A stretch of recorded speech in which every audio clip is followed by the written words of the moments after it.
台南市会为了延续圣诞加过年欢乐的气氛，除了延续旧年备受好评的大型花卉展览以外，嘛首次结合插花协会、中华花艺设计协会、新国际花艺协会等10个团体举办城市花农的装置艺术比赛。上午开幕式的记者会中，议长郭信良甲在座议员无分党派拢出席收听，邀请大家拢来欣赏独一无二的创意。这场是结合了装置与花艺技巧的大师级的这个竞赛，是台南市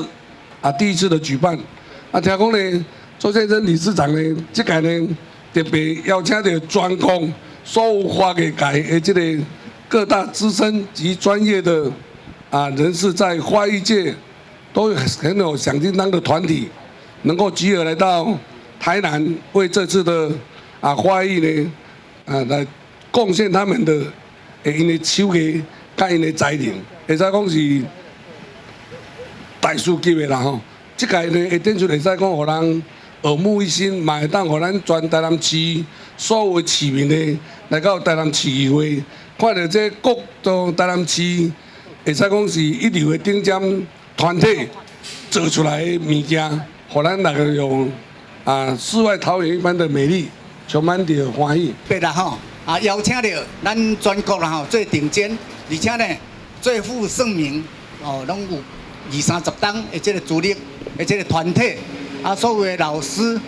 拢伫这届呢要表现因上水上有艺术的这个。意境方面，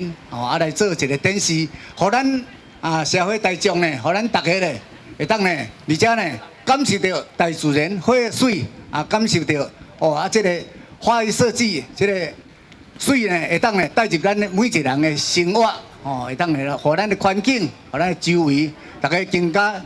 身心灵都很美丽。用花艺设计精神来展现台南的水，让艺术更较有美感。希望请在座民众拢来参观，到时卖评选出优秀的作品。活动展期10天，将延续到1月2号。假日也有花艺家己动手的创作，欢迎亲子朋友做回来感受。